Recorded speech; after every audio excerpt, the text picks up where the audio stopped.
This is the 2025 Buick Enclave Preferred. Is this the best bang for the buck trim level? Hey everybody, it's Tom from Vehicle Visionary. I hope you're having a great day. Today we borrowed this Enclave from our friends at Mike Morgan Buick GMC in Shreveport, Louisiana. If you want to know more, check out the link in the description of the video. Fully redesigned for 2025. Ocean Blue Metallic is the name of the color. Unfortunately, it doesn't probably pop as well as it would if the sun was shining on it, but it still looks great. Fully redesigned. I like the modern look here of the front end, and that starts right here with the new Tri-Shield logo. Not the first Buick to have this logo on it, but if you haven't seen it, it is a little different. Full LED lighting. We're going to have our LED daytime running lights up here, the winged LED daytime running lights, and the turn signal indicators built into that area. Also, our LED projector beam headlights down there on the lower portion of the bumper. Now, this is the base trim level, but you're still going to have a great look. A little bit of a combination of chrome and some gloss black here with your grille. A forward-facing camera. That's one thing I love about Buick. And really any GM product is you can take lower trim levels and really turn it into a higher trim level at a much lower price by adding features. So you don't have to go Avenir to have Avenir features. They are available in front-wheel drive or all-wheel drive. Let's take a look at what we have with our tire and wheel setup. So your width is going to be 255. The sidewall, which is this area right here, 50 series, wrapped around the 20-inch wheels. You do have a spare tire located here as well, so that's always good to know for that peace of mind. Body colored mirror caps, turn signal indicators built into your side view mirrors that are power folding, power adjustable. They're heated. They have everything you want. So I'm going to show that in action right there. There we go. You can actually go into your infotainment screen, and there is a setting that will allow you to have those to close, or I should say fold, when you turn the vehicle off, and unfold when you turn the vehicle back on. Now, I did want to show you the remote right there. There's what you have. All the features I know you like to have, including remote start, and then that Tri-Shield logo on the rear. Something else that I like here with our body colored door handles, you're going to notice the button right here. And if you're wondering what that is, that's called passive entry. When you come up to the vehicle with the remote in your possession, you can lock and unlock all four doors, either the front door or here from the rear. So you'll see you also have that button right there. That's very helpful where that's concerned. If you're looking for a little bit of additional cargo space, you got the crossbars or the roof rails up here, and then you can add the crossbars to the roof rails and take advantage of that space up there. When we work our way here to the rear, you're going to have the body-colored shark fin antenna up there. Also our rear roof spoiler that allows air to flow over this rear window when the vehicle is in motion. That helps to keep that clean. But when it needs to be cleaned, or just when it's raining, there is your rear window wiper. And you'll see a nice look here with the LED tail lights. A very clean look here on the rear. One thing that I like, while this model is fully redesigned, unlike a lot of other fully redesigned models that the Enclave competes with, is the fact that you have actual, true, functioning exhaust outlets back here. Some people like that, some people don't. But a lot of automakers are actually deleting that here. You still have exhaust, obviously, but it's hidden underneath the bumper where you can't even see it anymore, all in the effort to make things just look a little cleaner. But personally, I like this look. Speaking of exhaust, what's being exhausted? Let's talk about that. We open the hood and tell you what's under it. Under the hood is the turbocharged 2.5-liter four-cylinder. I know a lot of people don't like having this particular engine under the hood of the new Acadia that was redesigned for the 2024 model year. Tell me what your thoughts are about having it here with the Enclave. It's not hurting for horsepower and torque, however. 328 horsepower and 326 pounds-feet of torque, all mated to an 8-speed automatic transmission. And how about the MPGs? I'm not going to even try to show you the window sticker because there's a glare over here, but 20 city, 27 highway, 23 combined, and 4.3 gallons of gas per every 100 miles driven. And you know the MPGs, how much gas can you actually fill up with? Let's show you what's here. You have capless fuel fill as far as that goes, and a 19.4 gallon gas tank. And how about practical use? I am going to hit the button here and let the power tailgate open. If you need to tow with your Enclave, it can tow up to 5,000 pounds. Now let's talk a little bit about cargo space real quick. We're looking at 97.5 cubic feet of maximized cargo capacity. So how do you maximize your cargo capacity? You have two sets of switches right here. That bottom set right there is for lowering the rear seats. Now there is a difference between lowering the rear seats, which I'll do right now. We'll push that button right there and let those go down. Now you can see that that goes all the way down. Now I can push those buttons and raise those back up. In fact, I'll show you just a little bit of that real quick. You'll see that come back up right there. They do go down and come back up very quickly, which I really like that. But the difference between that and hitting these buttons to lower the middle seats is that you'll have to manually put those middle seats back up. Just something to know about, not a big deal. But in case you were curious, there you go.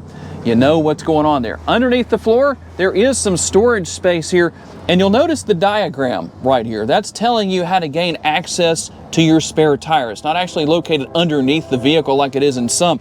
You have to remove this area. You just loosen these nuts right here on all four corners, and then you just pull that out, and then you have access to your tire, your spare tire, and the tools to change that tire. Just something that's a little bit more simplistic to show from this vantage point. One more thing I did want to tell you about, in fact, two things, is you do have some tie down points right here on each side. So we're going to have that on the driver and passenger sides. And if you need some connectivity, there is a handy dandy 12-volt power outlet. And this is a sandstone interior, the sandstone leatherette. So that's going to be the material, is the leatherette. But a very nice look. I really like the color combination here. So let's see what we have with our door panel. Very large armrest, plenty of space there. I always like it when it's nice and flat, and I like the lack of piano black, so you don't have to fingerprint all that up. A lot of higher end automakers tend to use that. We're not seeing that here, even though this is considered a luxury brand, but not something like Infiniti or Cadillac or something like that. A large door bin too, especially for an SUV of this size. So that's nice to see that. You can see the speaker right there. This is the Bose premium audio system. Now let's talk about space, where all of this is concerned. Depending on where your middle row seat passengers are sitting, your rear seat passengers can have a decent amount or maybe not so decent amount of leg room. But as you can see, I've moved the seat over here on the driver's side all the way up. This is how it looks when it's all the way back. And there's a button on the side of the seat right there. We'll show that to you real quick before I push that and let you see what happens. But it makes things nice and easy. All I have to do is push that button and, well, I say that, come on, there we go. I need to hold it for just a little bit longer, but the seat gets up and out of the way. I like that. Now, let's see if I can get back here and show you. We'll let Austin hit his button and get that seat out of the way so maybe you can see a little bit better back here at the space. You gotta hold that button down for just a second. There you go. Now you can see where I am. His wasn't as cooperative as mine was, and mine just got up and out of the way, but you can see my leg space. There isn't very much. But honestly, it's not that bad back here, believe it or not. For a smaller SUV, it's not full size, obviously. I've been in some full size SUVs that don't have this much space. Head space, well, not too bad either. I'm 5'10", so somebody who's an inch or two taller could still sit back here. Not a big deal where that's concerned. And there is seating for 3 people back here, and you can see that by the 1, 2, 3 seat belt buckles right there.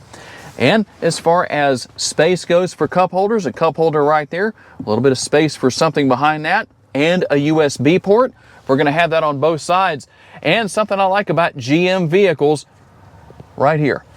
We have the built-in air conditioning vents into the roof of the Enclave. That's always good. It's better than having it way down here somewhere. A lot of people have that in their SUVs. You can see that all of your rear seat passengers, whether it's the 3rd row or the 2nd row, have that built into the roof right there, very close to them. They should stay nice and comfortable. And if somebody forgets about the 3rd row passengers, they could run and get through, or get through, not run necessarily, but get out through the pass-through right here. Or they can just hit the button on the back that Austin's showing you right there. You do have to hold that down for just a second. And as you can see, that's how it's supposed to work. It just gets up and out of the way. And these seats do recline back quite a ways. I like that. That lever on the side of the seat that you probably saw earlier in the video is how you manage that position. And we have the nice large armrest. It maybe could stand to be just a little bit higher, but you know what? My arm does fit on there quite well. I'm happy with that. Let me get that out of the way and show you. Here are your belt buckles right there, kind of concealed away in a way with that piece that's over that, but that works. Very comfortable seats back here and a lot of room. Cup holders built into the rear of the center console, and we have our third zone of climate control that's managed back here, so you can adjust temperature there, fan speed right there. We can put it on auto if we want to, and then we also have our connectivity down here. So you're going to have your power outlet right there, a couple of USB options, and underneath that is a little bit of storage space. And how about the sticker price? And I realize that this isn't exactly a low number, but in this day and age, not too bad. And at least in my opinion, I'm curious to know what all of you think. $49,280. Let's see what else you get for that sticker price. We'll start over there on the passenger side door. A lot of room with the armrest, more than enough real estate where that's concerned. You also have a nice big door bin, a little more space than what we had in the rear. And you can see as we look across the dash area, I really like the design here. You're going to have some nice silver trim there and our color combination. We also have our glove box right here. See what's in there. Plenty of space, a lot of space actually. Seems like more full-size SUV than anything else. And I will grab the camera here from Austin and show you. Personally, I do think we should have seat memory on the passenger side, even at this price point and with the lowest trim level. If you have it on the driver's side, it should also be on the passenger side. Here's that button I used to fold in the side view mirrors right there. Now, when you push that, don't be surprised when it takes a second. It doesn't instantly do anything. You push these buttons right here to determine which mirror you are adjusting with your power folding side view mirrors. There are your window controls. There is your power parking brake. This is how you turn the auto stop start feature off, auto hold for your brakes, and your driving modes. Let's see what we have as far as our driving modes go. So we're going to have Tour, that's going to be the base mode right there. We also have Sport, Snow and Ice, your tow haul mode, and then we go back to Sport right there. A very nice look with the instrument cluster. It is digital. There's a lot of great information that you can go through right there. Easy to deal with. I like that. Your steering wheel, it really looks nice and modern, at least in my opinion. I do think the lack, just like I've said before in the video here, the lack of gloss black is a good thing. That does look nice, but it fingerprints up so easily. This silver trim won't do that. Everything over here for your cruise control, you do have adaptive cruise control. There's the Tri-Shield logo. And over here on the left-hand side of the steering wheel, you can control your front and rear window wipers, and you can also use your turn signal indicators. For those of you who have been to turn signal school, that is the button that you use to run the windshield washer fluid. Yes, I just seamlessly ran through that.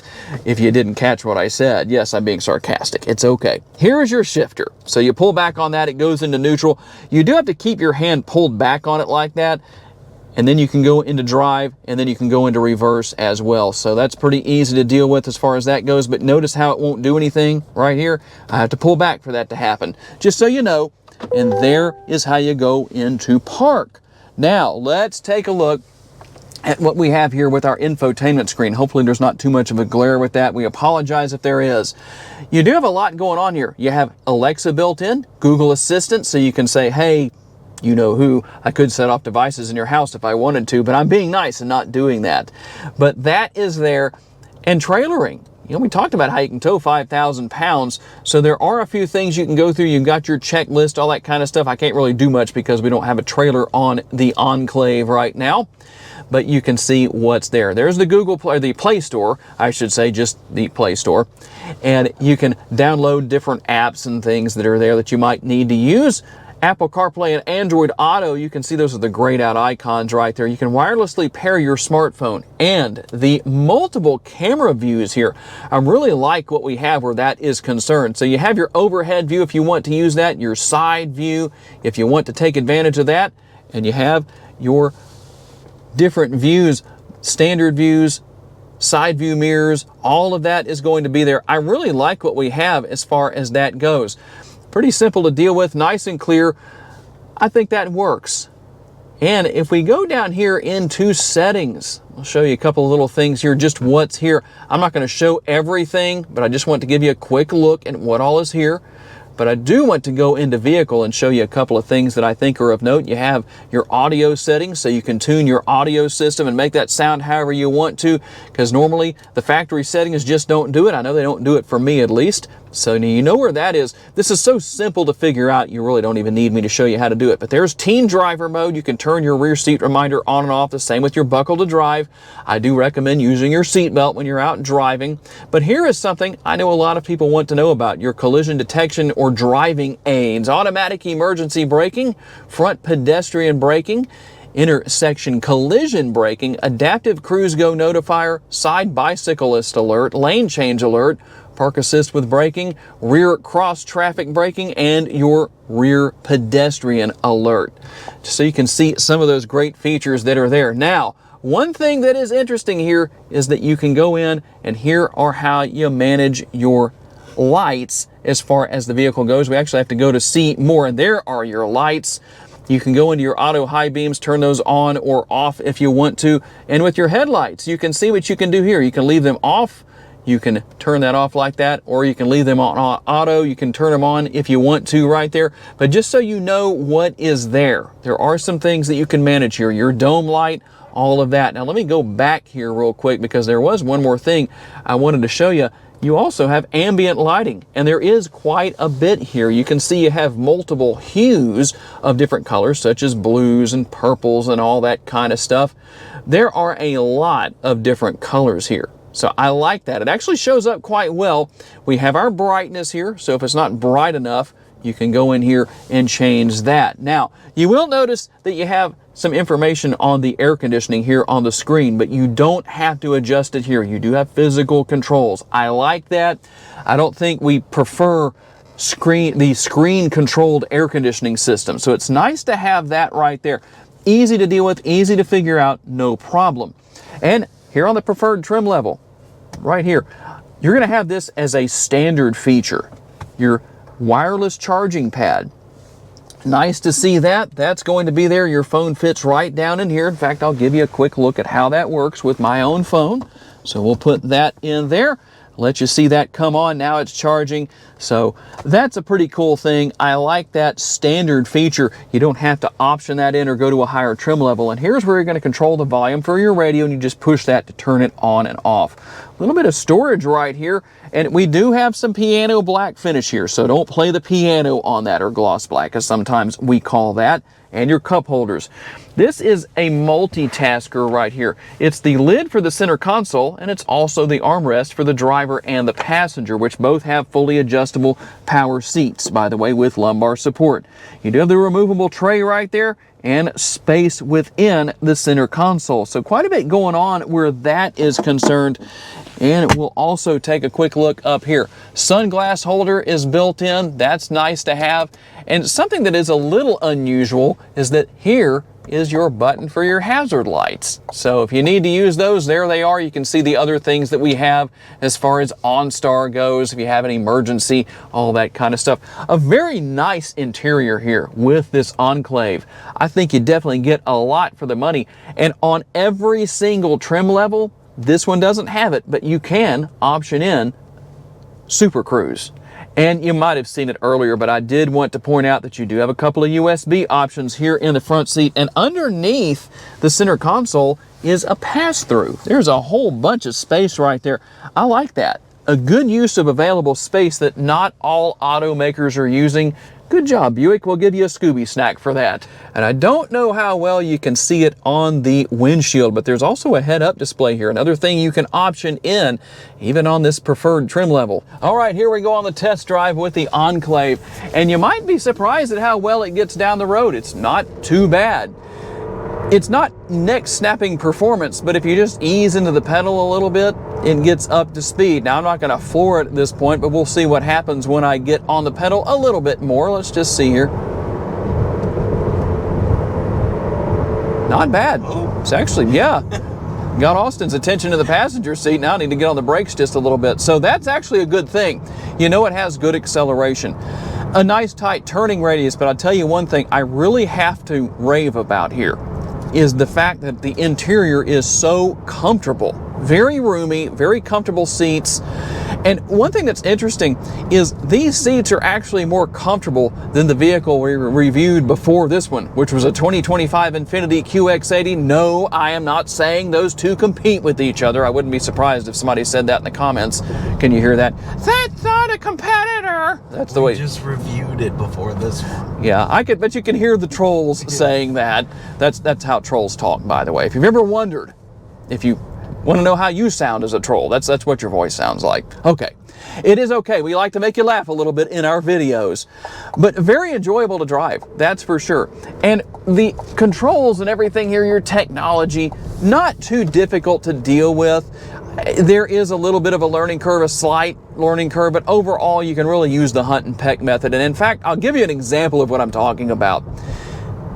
That head-up display that I showed you earlier, over on the left-hand side of the driver's display, the instrument cluster, if we also call it, you'll see HUD for head-up display. That's where you go to actually adjust it. Kind of an unusual thing, if that's what you're looking for. So there, in case you're wondering, now you know. But overall, I definitely have to give high marks to the Enclave. Very well put together. I think Buick has done a great job. This is the direction they're going with their vehicles for the future. It'd be very interesting to see what else they come out with. Tell me what you think about the changes that Buick is making across their line. And there it is, the 2025 Buick Enclave Preferred. Is this the best bang for the buck trim level? And you could actually spend a little bit less money if you ordered one and just didn't add any options. So you actually could come in at a little bit lower price point if you wanted to. Tell me what you think about this fully redesigned 25 Buick Enclave. I do want to say a special thanks to our friends at Mike Morgan Buick GMC in Shreveport, Louisiana for loaning us this model for the day so we can tell you all about it. I also want to thank all of you for being kind enough to take the time to watch and give us the opportunity to give you a vision for your next vehicle. If you enjoyed this video, make sure to hit the like button. That helps us a lot. Make sure to share this video on your timelines on social media so other people can see it. And make sure to subscribe so you don't miss any future videos. If you would like to learn about additional vehicles you may wish to consider purchasing, check out the video that's on the screen right now, and we'll see you there.